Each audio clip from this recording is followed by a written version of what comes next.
It's funny. It's hard to take in. I appreciate that. I think that the biggest thing that, um, man, what this disease has taught me and working with Project Main Street is being of service. Being of service is part of what Right. keeps my heart open, allows me think about others, allows me selfishly to get out of my own head when I'm able to be of service to others.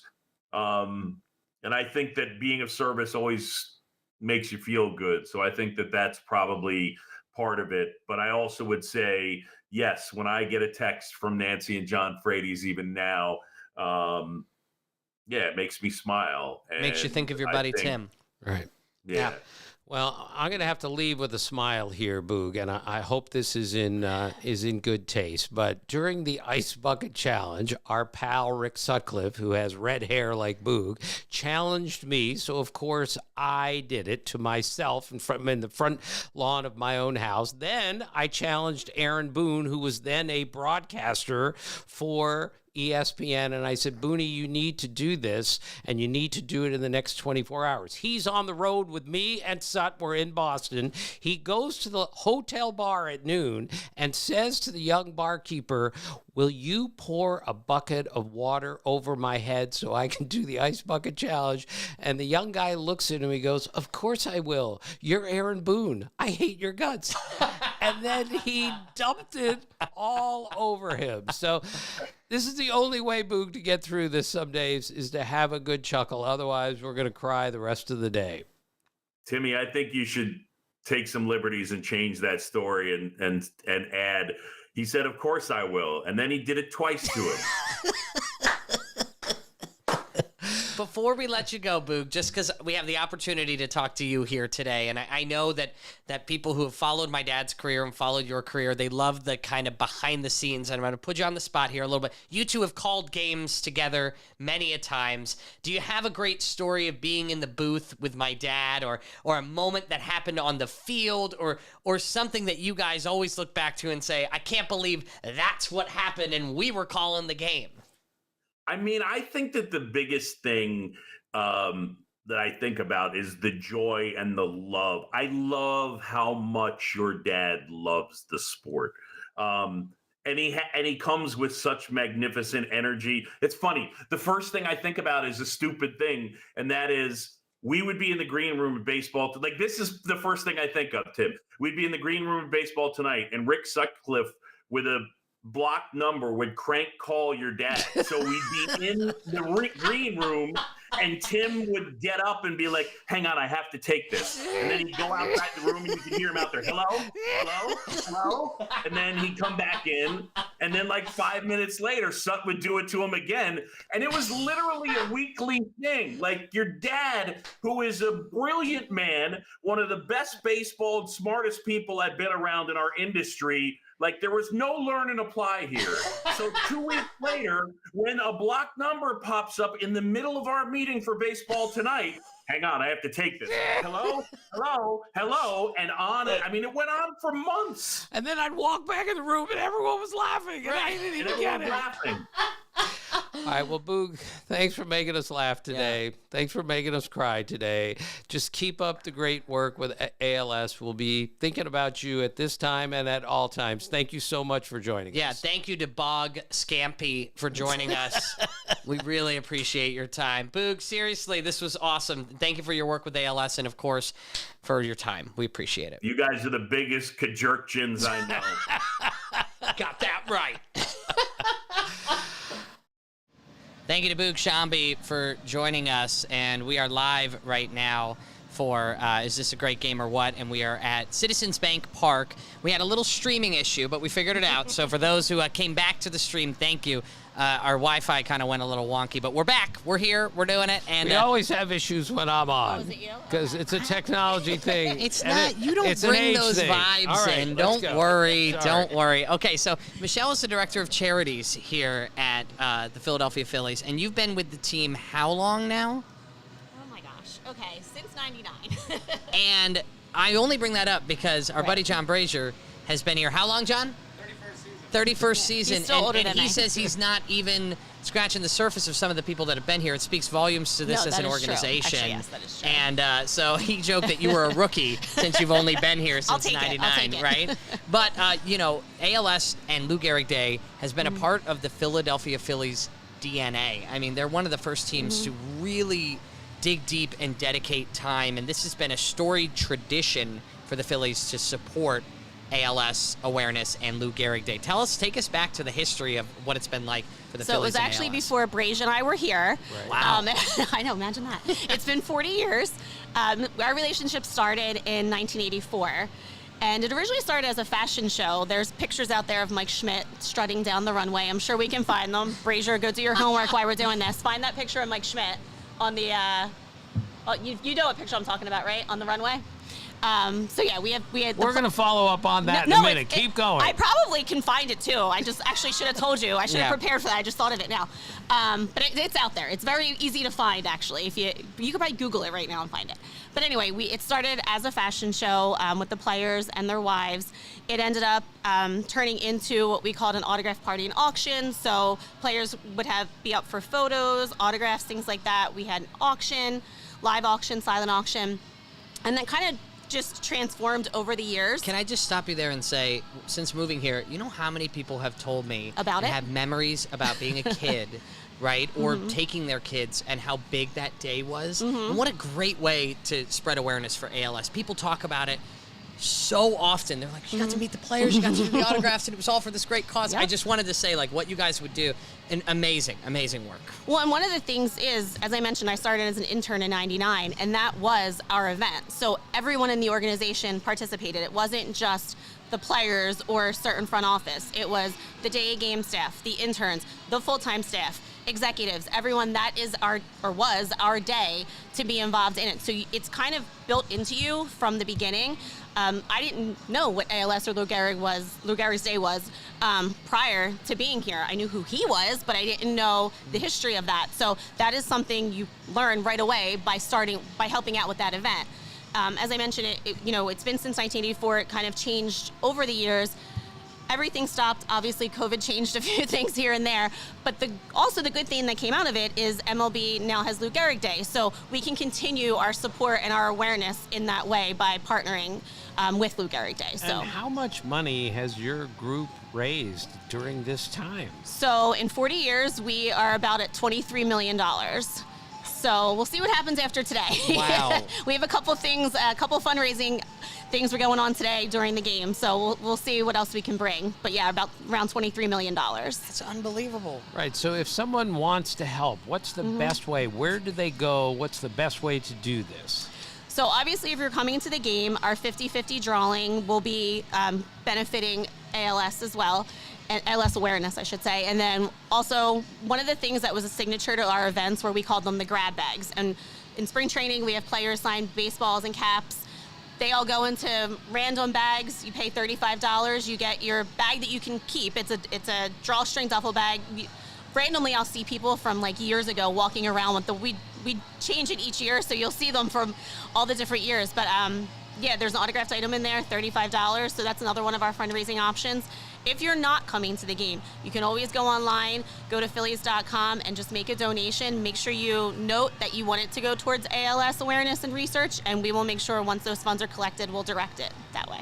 That is so special. And teams across the country are doing this. So Lou Gehrig Day is celebrated today and really tomorrow, because a lot of the times teams are on the road or might not have a Sunday game, so they celebrate. But I can speak, and I know you work for the Phillies, so but as an objective third party, the Phillies are really kind of the quintessential, how do we do this on Lou Gehrig Day?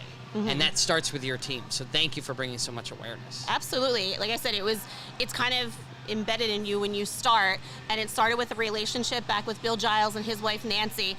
They had met a local woman whose husband, who was in his 30s, was just recently diagnosed. She had a toddler at the time, and they had met, and she knew that ALS awareness needed to be in baseball because of Lou Gehrig, and that's how that relationship started, and then it just kind of grew. So it goes all the way back to Bill and Nancy Giles. Right. Michelle, what does it do for you when you see the smile on a person's face when they've had a wonderful day sponsored by the Phillies, say on Lou Gehrig Day? Well, the thing is you start to get to know these families and these patients. Unfortunately, it is short-lived when you get to know them. So when you can see what the little things that you can do, what I always say, no matter who we're helping within our community department, is we're not here to find the cure, to necessarily raise all the money. We're here to provide that experience that takes you away from what you're going through on a day-to-day basis. So if we can bring the patients and their families, which is equally as important, the support system is always important. They go through a lot too, even if it's not the physical, they're dealing with everything as well. So whatever we can do, it's huge for them to be able to come down here and see that they do have a partner and a friend in this fight that they're going through. Yeah, it's absolutely true. And Dad and I, he's been to many Lou Gehrig days prior to my uncle's diagnosis, but we've been to quite a few after, and now this is our first Lou Gehrig day after his passing. And I remember we were here last year, and it was just so amazing watching the looks on the faces. And the greatest moment was not only the faces of the patients, but the faces of the patients looking at their children standing on the field and living vicariously through their. Yes. That's why the families are so important. These days are so important for the whole family. Oh, definitely. Especially, unfortunately, some of the patients that have young children. We want to provide those memories for them now because we don't know what the future is going to hold. So whatever we can do for them now and provide that experience, we'll do whatever we can to make that memorable to them. So helping people, where does that come from for you? Was this your mom and dad saying, we're going to do this as we move forward? You know, I mean, they're good people. But no, I honestly, when I started here, I was in the ticket office, and I didn't really know this side of it existed until I got here.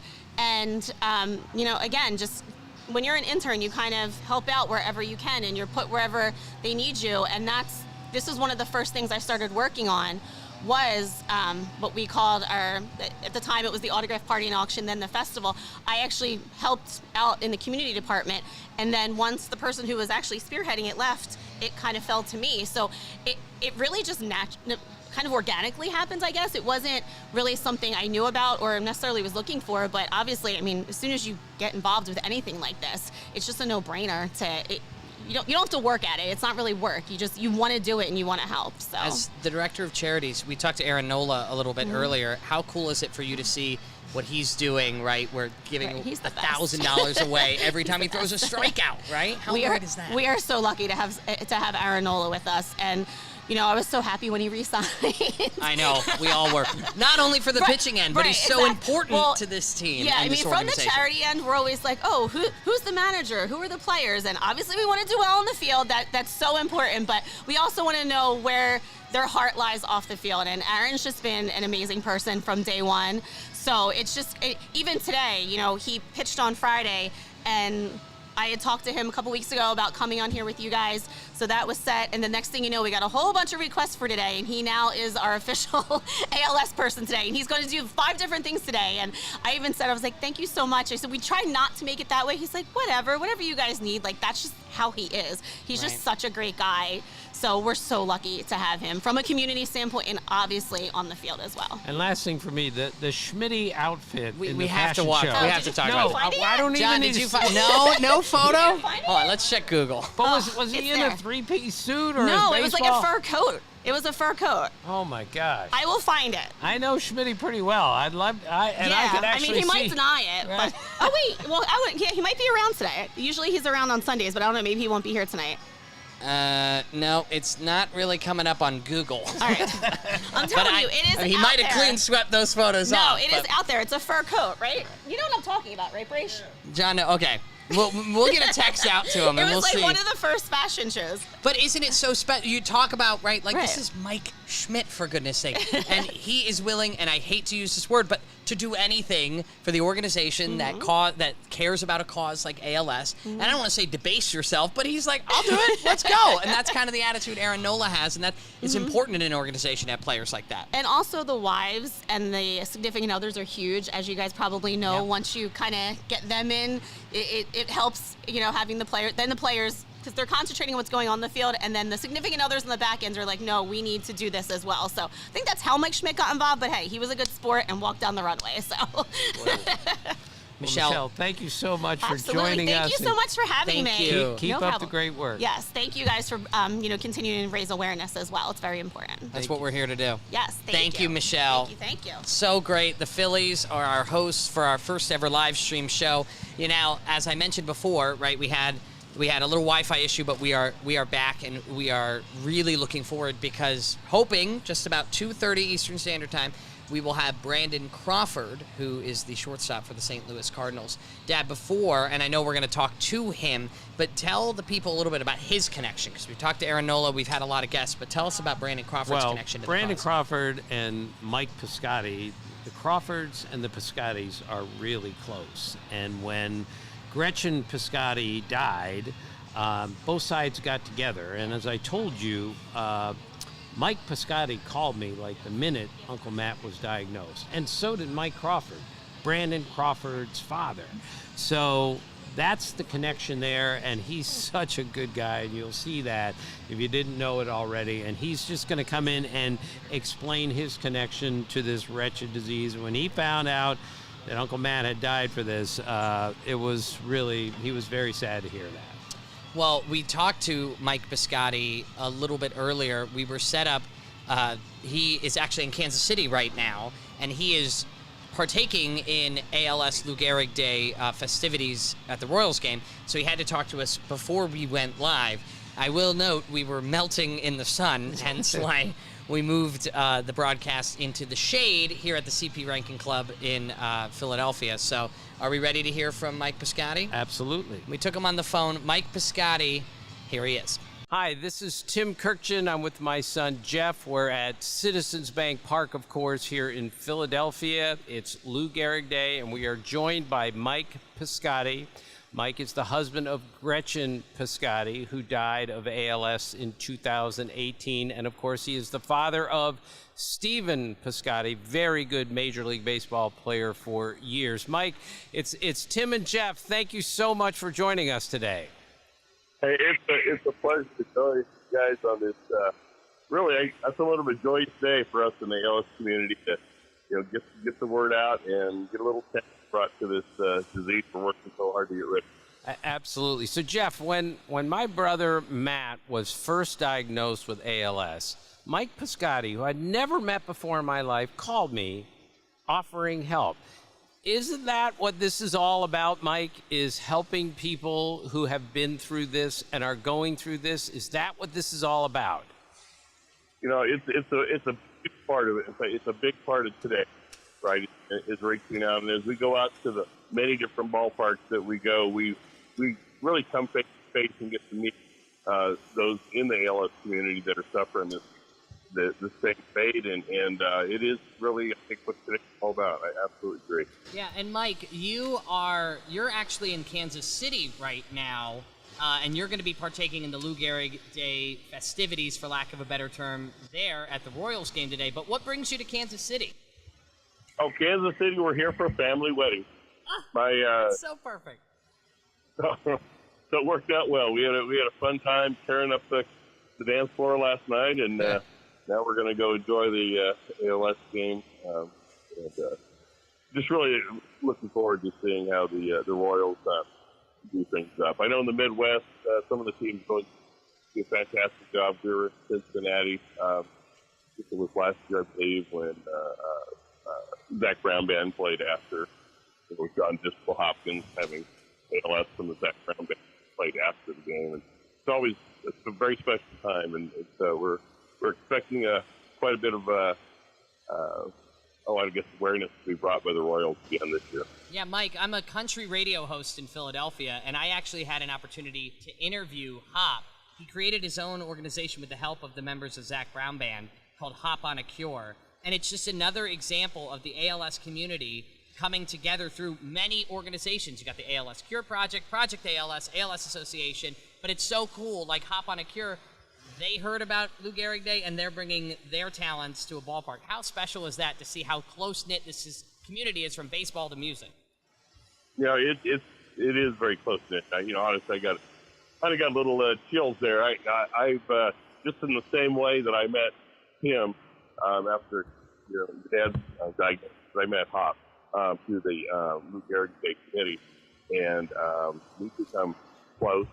The Hop on the Cure is a fantastic organization. We've had Hop, play some of our bands, and we're actually one of the organizations LS research practice trying to come up with a cure for the disease. That's what our charity does. And Hop on the Cure has funded some of our research, and we're a great partner. Really, all through baseball. That was the initial connection. But country music was a pretty close second. You guys, Absolutely. I don't know if you guys have just a moment, but that one of our when you talk about country music and baseball, really one of the main guys that got Lou Gehrig Day established in the first place, Brian Hamilton, who was a Nashville songwriter, country music songwriter, and he really started that that I ended up going with to get Lou Gehrig Day established. So there's an interesting baseball and country music connection to this day. Right. Mike, with all that you and your family has been through, what goes through your mind when you're sitting in a major league ballpark on Lou Gehrig Day like today? It's a ton of emotions, right? Whenever you take shepherd somebody down the path with ALS, it's hard. It's very sad. And so there's times when, and we will need new people that have ALS. The very first thing that comes into my mind when I meet this person is my heart breaks for him, right? Because, we don't have a cure at this point. And, that's right now that's still pretty much a death sentence to have that disease.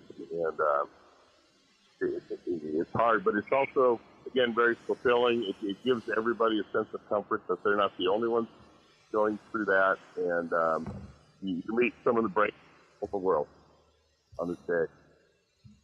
Mike, tell us about Gretchen and how much she meant to your family. Well, everything. I was a baseball coach. I had 3 boys played ball in Austin, and they all got to play college ball and got drafted and all. But so we were kind of a sports family, and she was our team mom, right? And she was there, and so I'm doing the nose and teaching. She's doing all the soft skills and some of the more important life lessons there. And so when you lose someone like that, who's very outgoing, has just a ton of friends, it leaves a pretty big hole, and we miss her every day. Now, Mike, there was such an inspiring moment that happened after the loss of your wife. When your son, Steven, returned to Major League Baseball, he hit perhaps not just the biggest home run of his career, but one of the biggest home runs in history in the sense of what it stood for. He hit a home run his first game back after losing his mom. Can you take us back to that time? Yeah, it was, clearly one of those times where Steven just needed to get back to work, and so they sent him back. He was on a plane to Boston, and the A's were playing the Red Sox, and he just expected to join the team, kind of, half, emotionally drained a bit, and have the night off and maybe just play him the next day. And it turns out there was a bit of a rain delay in that game, and Bob Melvin looked at Steve and says, "Hey, well, how about you playing?" And he said, "Well, okay." So in a game he didn't really expect to play, Bob just decided to put him in there and get him right back on the horse. And when he hit that ball, we're watching on TV live, right? And it just stuns you, right? I mean, you're sitting there amazed. What do you think? And you think maybe there was a little extra help there, right? We called it the heavenly homer, right? And when you hit the ball and you don't hit it out of Boston, you hit it out of the park, right? It was fabulous. I did want to tell you, that game was delayed. It was delayed 5 innings, and this gentleman came to this game late, just from Detroit, worked for some software company. He comes to the game late. He's standing in the garage across from Fenway, and that ball, as it leaves Fenway, goes into the garage and is rolling around, and he picks up the ball. And he had no idea about it. Next day, he goes to work, and he's doing a presentation. He leaves off the slideshow with a picture of him and the ball, right? And people go, "You know what that ball is?" And he didn't know. And he ended up working all that. It was a pretty cool story. So. Wow. Right, Mike. It obviously meant a lot, big moment, and it's something that always that Greg still have a hand from a little bit further away. Right, Mike. As a former player yourself, and a coach, and the father of a major leaguer, I mean, that story is unbelievable. But stories like that or similar happen in baseball all the time. How can we explain how the game allows amazing things like that to happen? Yeah, it's funny. We had a fundraiser just recently out there. We had JT Snow. JT Snow has gone through a similar experience when he lost one of his parents. I'm sorry, I don't remember if it was his parents. I think maybe his mom too. And it wasn't. But one of the very first bats, he comes back and hits a home run. And it happens probably more than we think if we open our eyes and think about the experiences that are going on. Right. So, Mike, when somebody does become connected to ALS, as I was with our family, what is the message, the first message you send to people who are now having to deal with this? What do you first tell them? It was the day that the bomb dropped, like when you get told that you have ALS, pretty much there's no cure. So having a lot of empathy, I think, is the first thing. But as you get past some of that, and you just try to listen, you try to help, try to understand where people are.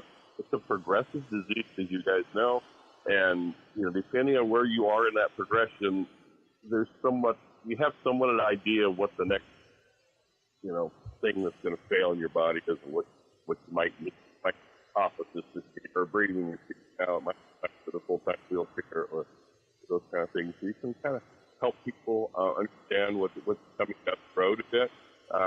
But what I also like to impart, and Tim, and it's something that we've worked really hard on, with our charity and the research we're trying to fund and the collaborations that we're trying to make, not just here in the U.S. but internationally, with the ALS Cure Project, is a sense of hope, right? A sense that there's a huge team of very caring and driven ALS researchers out there who want nothing more than to come up with a cure and at least find something that can halt the progression of this disease when people get it. And so I hope they feel some sense of hope as well, because there is a tremendous team out there on the research side, working every day very hard trying to ease the pain of people. Well, Mike, enjoy the festivities today in Kansas City. We're in Philadelphia doing a live show to raise awareness for ALS, and we cannot thank you enough for taking the time to join us. We're giving your family our best, and thank you for reaching out to my dad and reaching out to our family as early as you did. This community, we've said it before, is one that nobody wants to be a part of, but boy, is it a beautiful one to be a part of, because the support is unbelievable. And Mike, you are a big part of that. So thank you for joining the show today.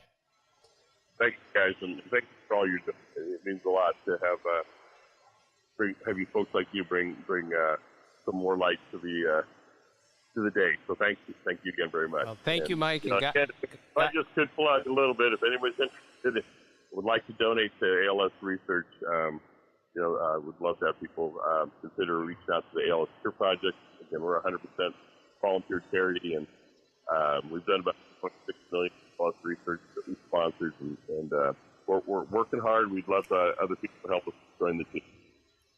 Well, thank you again, Mike. Enjoy the game today, and we'll be thinking about you and your family today, as we do all the time. Thank you. Bye, my friend. Mike Piscotti, thank you once again for joining us. That was recorded just a couple hours ago here at Citizens Bank Park. It's Tim and Jeff Kirkchin. Is This a Great Game or What? Our live stream broadcast. And it's Lou Gehrig Day across Major League Baseball. And we've talked so much about raising ALS awareness and what ALS is for my dad's brother, my Uncle Matt, for Aaron Nola's uncle, for all of these, for Mike Piscotty's wife. But I think it's important also, Lou Gehrig passed away from ALS 80-odd years ago, and to talk about Lou Gehrig, the player. Yeah, he was one of the greatest players of all time. He's the greatest first baseman ever. I don't think there's a close second. He's, for me, one of the 5 greatest hitters of all time. He won 2 MVPs. He won a Triple Crown, a hit for the cycle twice. Jeff, if he hadn't gotten sick, he would have retired as the all-time RBI and run scored leader in the history of baseball. He was one of the great RBI guys of all time. Of the top 6 RBI seasons in baseball history, he has 3 of them. And he hit 40 homers and got 200 hits in a season 4 different times. The only active player that's ever done it even once was Ronald Acuna Jr. last year. Lou Gehrig did it 4 times. He also is the first American League player ever to hit 4 homers in a game. He hit them consecutively, and it was kind of lost that day because John McGraw, the great manager, retired that day and took all the limelight away from Lou Gehrig. Lou Gehrig had more RBIs than games played 5 different times. Think about that for a second. That is really, really hard to do. He hit 23 grand slams, which used to be the record until Alex Rodriguez came along. And he stole home 15 times. Think about that for a second. That's really, really hard to do. But, Jeff, those are just the numbers. That doesn't define who Lou Gehrig was. Lou Gehrig obviously went to Columbia. He's an Ivy League educated person. He is really smart. He was a great teammate. And his durability was obviously unmatched until Cal Ripken Jr. came along. Lou Gehrig played in 2,130 consecutive games. And there were times where, he could only take a pinch hitting appearance because he was too injured to do much more than that. But when you talk about people who personify what the game is all about, that's who Lou Gehrig is. And I remember I wrote all the Cal Ripken stories for Sports Illustrated when he broke the Lou Gehrig record. And it was so important to Ripken that he was breaking a record set by somebody who was such an instrumental person in baseball history, and not just because he was the best first baseman of all time or one of the 5 greatest hitters. It's the way he conducted himself. That's how we should remember Lou Gehrig, who has one of the great nicknames of all time, the Iron Horse. And nothing personifies baseball, toughness, durability, and greatness more than the Iron Horse. And I think it's worth noting, too, when you think about Lou Gehrig, he batted after Babe Ruth.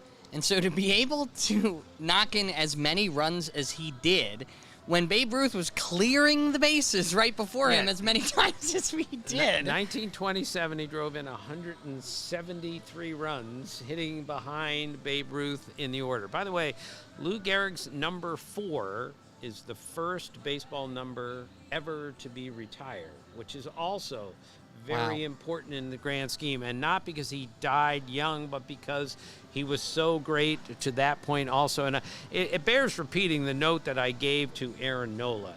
The only player in Major League history who's ever hit 400 homers, and his career winning percentage in games he played was over 600, is, of course, Lou Gehrig. 493 homers and a .617 winning percentage. The Phillies are playing, they're playing above .617 right now, but that's a pretty darn good season. Yeah. He did that for his entire career.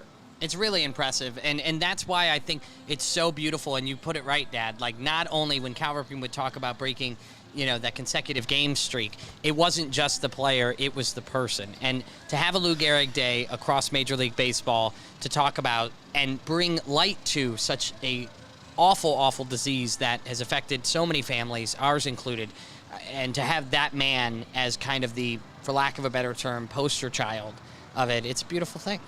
It really is, and this is why it's so important for baseball to get involved in this. I'll never forget the call I got from Tom Haberstroh, who's a basketball guy. This was years ago, and he, I knew him a little bit from ESPN, and he called me and said, Tim, my mom has ALS, and he said, we got to do something about this. And he said, I'm not going to stop until we have an official Lou Gehrig Day in baseball. And I watched Tom work. And I watched how hard he went after people to say, we have to do something here. And ultimately, it happened. Now, his mom died around the same time that Uncle Matt did, and she fought gamely, as they all do. But that's where it really started for me, when I got that call from Tom, who said, we got to do something about this. And finally, we have. Now, of course, Jeff, we need to find a cure, because this bears repeating. Lou Gehrig died in 1941. That was 83 years ago, and we really haven't made any significant progress in the cure for this disease. But as John Shambi and others, we may not have a cure, but we have so many people who care about this. This is the thing, and I've said this multiple times, that has struck me more than anything, is how many people, as soon as they find out that you have a connection to ALS, they're in right away. I called Sam Hilliard like 30 seconds later, I'm in, just tell me what you need. That's how they all are. Mike Crawford, Mike Piscotti, John Shambi, all of them, they're the same way, and it's beautiful. One, all these organizations, they serve their own purposes in a way. Project ALS, Sarah Langs, who's going to be here at Citizens Bank Park, mind you. She's spending her ALS Lou Gehrig Day here. And this is so classic Sarah. She is doing stats for the Sunday night game because nobody does the stats better than Sarah. But she's going to be with me when we go downstairs today and talk to the Phillies, because all the Phillies know who she is also, because everyone in baseball now knows who Sarah Langs is, not because she has ALS, but because she has been such an integral part of the daily happenings in baseball. I've told you this before, Jeff. Her feel for the sport is like very few people I have ever met. What I mean by a feel for the sport, she can see something and say, this is relevant. This is important. People like me occasionally look up something that is so pointless, it means absolutely nothing. I'll be the first to acknowledge that. But she can see that this note matters. This story matters. And the story she told us about the inside the park home runs, JT Realmuto in this ballpark, she's that's the way her mind works. She said, well, when's the last time this happened? That's how I think, like 24 hours a day. That's what curious people about baseball do.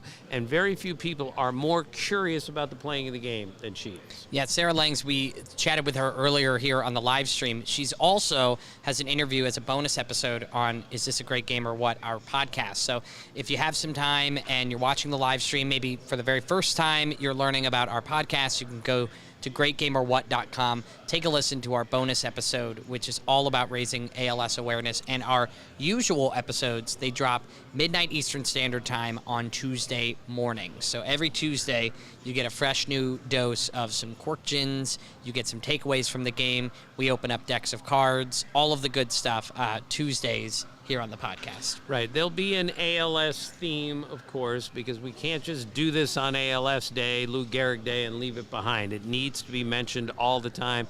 But we'll have our usual fun on Tuesday. Baseball is a fun game. We're allowed to have a chuckle with it. Even on Lou Gehrig Day, which is such a serious and important day, it's just so imperative that people understand what we're trying to do today. I don't want you to go into it now because it's going to be on the podcast on Tuesday, but was it really difficult coming up with your lineup of the best number 4s to ever play the game? No, that was actually pretty really easy. Yeah, now a lot of good players to play wear 4. Jeff, you know me. I have no life. I need a hobby more than anything in the world. And I know, at least in my opinion, the greatest players of all time from 1 to 55. Okay, I call it from Ozzie to Oral. But once you get to a number like 3, Babe Ruth, it's not even a discussion. You just move on. You don't look at the rest of the group because there is no discussion. Same with number 4. So I went back and I said, all right, this might be fun to see since Lou's the greatest 4 ever. Let's find the greatest teams of all time. The greatest team of all time, one at each position, that wore number 4. And I had a bunch of them off the top of my head, and then I snuck around a little bit, found a few more, and they're almost all Hall of Famers at every position wearing number 4. Yeah, it's going to be great. Make sure to be listening, and obviously that's also in honor of Lou Gehrig. And I have to say, we're waiting. Brandon Crawford's going to be here any minute, shortstop for the St. Louis Cardinals. Really looking forward to chatting with him. But, Dad, I have to say on a personal note, this is something you and I had talked about, this live show from the ballpark. And if I can just say, this has been a dream come true. I mean, to do a live show, yes, check it off. Great thing to do. But then to do it for something that means so much to our family and to families across the country, this has been a dream. Right. And tonight, of course, there's going to be an on-field presentation to honor all those who have passed from ALS and have it and are fighting for it. I will be out on the field representing my brother, Matt. Matt's daughter, Lane, and his son, Michael, will be here tonight. We will sit in the seats with them. We will watch a Major League Baseball game. And even though it will be difficult, we all know why we're here. As I mentioned earlier, this is the first Lou Gehrig Day we've had as a family since losing my Uncle Matt, my dad's brother and best friend, who passed away on Labor Day of 2023. And and Jeff, it really needs to be mentioned that Matt was so much more than a baseball player. One reason we celebrate today, because he was such a good player in his prime. But he was so much more than that to our family. We talk about the Ultimate Teammate Award at Catholic University. He is, Lou Gehrig was the pride of the Yankees. Matt Kirkjian was the pride of the Kirkjians. There is no doubt about that, because whenever someone needed to go represent the family at a funeral, Uncle Matt was the first one to go. If anyone needed to drive to North Carolina from Maryland and pick up someone who was stranded, Matt was the first one to go. And that's what really personified who Matt was. It was all about his family. It was all about being a great teammate. But those guys who played with him, well, I played with him myself, so I know a little bit about this. Matt was the nicest man I've ever met in my life, but when the competition began, he would tear your throat out before he would let you. And I've told you this, Jeff, that Catholic University team, 1977, that almost went to Omaha, they will all tell you the heart and soul of that team was Matt Kirkjian. As Val Vandeventer, their star center fielder on that team, told me, he said, if we had 9 Matt Kirkjians on our team, we would win every game. That's who my brother Matt was as a player, and even more impressive as your uncle, my brother, greatest husband, son, everything. You talk about the competitive nature. We put a pool table in our basement, and Uncle Matt would come over regularly because you've spoken about this, so I'm going to go ahead and say, when my grandmother was diagnosed with Alzheimer's and dementia, she moved in with our family, and my dad and his brother, my Uncle Matt, before Uncle Matt's ALS diagnosis, took care of their mom for 13 years? Yes. 13 years in our home that I grew up in, and she moved in with us, became my roommate when I was a sophomore in high school.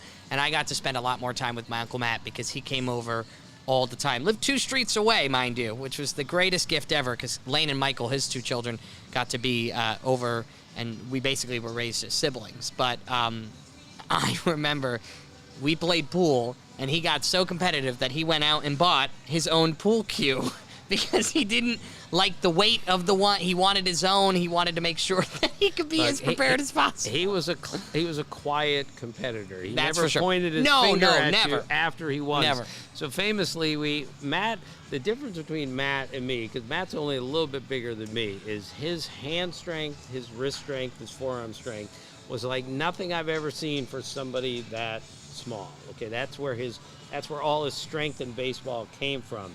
Hands, wrists, forearms. So we had a arm wrestling championship in the house. I think I lasted 2 seconds in my heat, and then I was out. So Christopher Kirkjian, your cousin, he is a gymnast, and he was like 21 years old. You know how strong gymnasts are? Yeah, he could do an iron cross. He was doing right? that's where you hold your arms out, like kids would do it when you're 6, right? Because you weigh 40 pounds. He can do it holding a cross, do a flip, all this stuff. I mean, really strong guy. Right. So we had then the second round was Christopher against Uncle Matt, oh my God. who's 35 years older, in an arm wrestling contest. and it was quite a fight to the finish, but Matt beat him. And then the championship in the family was Uncle Andy, who's also in the Baseball Hall of Fame at Catholic University, maybe the greatest player ever to play at Catholic University, but he's got 40 pounds on Matt. He's got 4 inches on it, yeah. and he's way smarter than me and Matt also, by the way.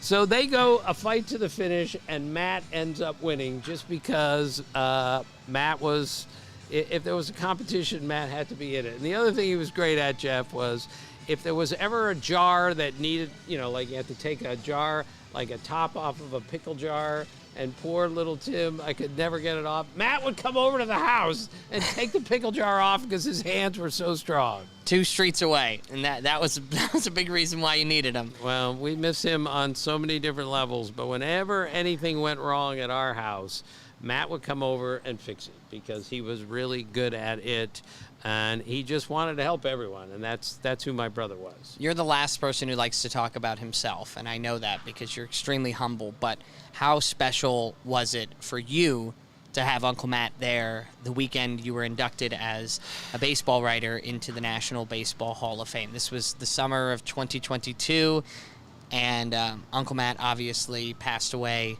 in the fall of 23. Yeah. How special was it to have him there? And he spoke. He spoke at our after party. He was wonderful. He was still moving around well enough. He could still think and speak well enough to appreciate where he was. And I just thank God I went in when I did, because otherwise Uncle Matt couldn't have been there the following year because he was in that bad of a shape. But I'll never forget the Friday night party before this Saturday induction for me. We get invited to a special party, and only like 10 people are invited, including you. I'm not sure how you got on the list, by the way. Hardly the point. So here Andy, Matt, and I are sitting at a table, and Rod Carew walks by. And then Juan Marichal walks by, and Matt is like in awe. Now, I've met all these guys. This is what I do for a living. But Johnny Bench walks by, and I love Johnny Bench, so I have to stop Johnny Bench. And I said, Johnny, look, my oldest brother's here. He was a great college catcher. And my other brother's here. He's in the Hall of Fame at Catholic University. Can you please come over, and can we do some pictures? So Johnny goes, sure. So he brings his camera with him, and he starts taking pictures of our entire family. So after 15 minutes of this, it's the greatest thing ever. He's dragging chairs around. Right. He's positioning people like he's the wedding photographer. Right. And finally I had to say, Johnny, you're the greatest catcher of all time. We want to take pictures with you, not the other way around. So then we got some pictures with Johnny Bench, and he said, all right, he hands his camera to another fellow and says, can you take some pictures of me with the Kirkjian family? And the person he gave the camera to was Paul Molitor, who had more hits than Willie Mays in his career. So here on the Friday night at Cooperstown, my 2 brothers and I ended up taking pictures with like 50 Hall of Famers, it seemed like, including Johnny Bench. And that's why that weekend was so special for me, is that Matt was healthy enough to appreciate it, to understand it, and he got through it beautifully. Johnny Bench actually went to the party that my uncle spoke at for my dad, which was like the after party away from all of the induction ceremony. And to wrap up the Johnny Bench was my favorite moment of the weekend, besides Uncle Matt speaking on your behalf and your speech, which was incredible, was the fact that we had a bus coming to pick people up. However, it was coming in like 30 minutes, and one of our family members, Anna and Travis, they were leaving early with their 2 little girls at the time. So Johnny Bench hopped in the back seat of their minivan and sang to their 2 little girls, who were in car seats at the time, as Anna and Travis drove Hall of Famer Johnny Bench the in the back of the car. catcher is in the back seat singing lullabies to 2 infant children. And when I explained to Anna that was the greatest catcher of all time that just helped you out, she was amazed. It was really wonderful. So. Well, it appears like we're getting ready. You want to go say hi to Brandon Crawford? I'll get everybody set up here. Brandon Crawford of the St. Louis Cardinals is going to join us. He is the shortstop for the team, and you can see him in the back here. This is the way we're rolling this stream, folks, all right? We're just rolling with it as much as we can. Brandon, how are you? Jeff Kirkjian. Nice to meet you. Come take a seat right there. As you can see, Brandon, he got his height from me. And as you'll hear, he got his voice from me. Not a good development. Trust me on that. Thank you so much for joining us here. Yeah, no problem. We just got off the phone with Mike Piscotti, and he made us laugh, but he made us cry also. Yeah. Explain your connection to ALS, especially through the Piscotti family. I mean, the Piscotti family is kind of the reason we got started in the, fundraising and trying to make some money for ALS research. So Stephen and the Piscottis are from Pleasanton, so am I. And my dad had known them, I think, through like maybe our sister's softball or something like that. There's some sort of connection where we got to know them. And when Gretchen Piscotti got diagnosed, we just were interested in trying to make some money for this research. And we had started doing a golf tournament, I think, a couple years before that, and we decided to like kind of designate the golf tournament for fundraising efforts for ALS research. Right. Well, after my brother was diagnosed, I got a call from Mike Piscotti, who I had never met in my life. I got a call from Mike Crawford, your father, who I'd never met in my life. And this is what it's all about, isn't it, Brandon? That people recognize there's a connection here, I have to help. Is that how you see this? Yeah, definitely. And I mean, my dad is a big reason for this, for the Lou Gehrig Day. I think he was part of the committee to get this thing going, and it's just the people that you meet once you get into any sort of fundraising effort. But it seems like there are so many connections in baseball with ALS. Obviously, Lou Gehrig being one of the big ones, but then it's, once we started trying to make money for the research for ALS, we just met so many more people that have connections through baseball, and just made some great relationships through that. Does it feel pretty special being able to play on Lou Gehrig Day, Major League Baseball? I mean, it's just such a beautiful pairing of the two, right? You're going to take the field here right behind us in like 3.5 hours or something. Yeah. Is it pretty neat to be able to play ball at the professional level and do it on a special day like today? Yeah, definitely. I mean, I'm surprised really it took so long to get Lou Gehrig Day into baseball with not only as good of a player as he was, but obviously him having ALS, and then just what a good person he was, and the character he showed, and through everything. I'm surprised it took so long, but obviously happy we have it now, and hopefully get more recognition and for ALS, and make some more money for this research. Brandon, the Stephen Piscotti story, the home run that he hit in the first game after the death of his mother. I mean, it just brings tears to your eyes thinking about it. You must know that story backwards and forwards. You must have spoken to Stephen about that. Did you ever ask him, like, how were you capable of doing that under all of that stress? We actually haven't talked about it. But I think it was one of those things where it's like, he recognized how special it was, of course. But then I understand how it may be difficult to talk about at the same time. So I never brought it up or anything like that. But obviously really, really cool and special moment for him and his family. How cool is it putting together that golf tournament of yours?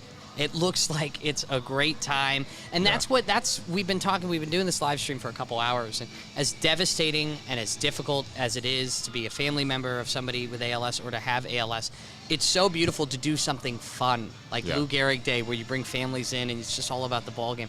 What is that day like on your charity golf tournament for ALS? Is it just a blast? Yeah, the tournament's a lot of fun. And again, my dad does a lot of the work for that. So all the lead up, like the months of lead up into that, is a lot of work for him and a lot of stress for him to just to get everything kind of perfected to where it is just a really fun day on the actual tournament, the tournament day. Yeah.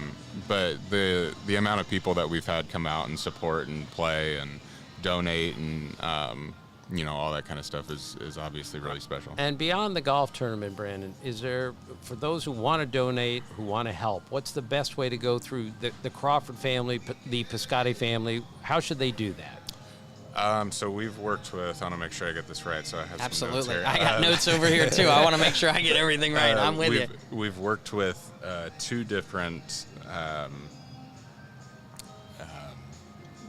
like platforms, I guess. And that's the ALS Cure Project, which is what Stephen and Mike work with.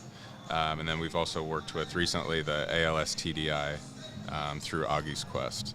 And they have websites. I don't know what they are. You're once again, you're literally getting ready to play a ball game. You don't need copy points. We get it. Absolutely. And then our golf tournament has a website also, but again, I don't. Don't worry about it. I could get back to you. You can do what I do, and you can just Google Brandon Crawford, and it comes up. That's what I did to do my research for this. So, but we are planning it. We've raised about $900,000 between those two groups, and so we're trying to we don't have it like set in stone yet, but we're planning on doing a golf tournament in November, to get that number over $1 million, and keep it rolling. Sounds great. Do you play golf left-handed or right-handed? Right-handed. This is beautiful, Jeff. Yeah. I've asked him, Andy Van Slyke, John Grubb, Yeah. $1 million good left-handed hitters from the past play right-handed. Is it because it's a right-hander's game? It's hard to find left-handed clubs.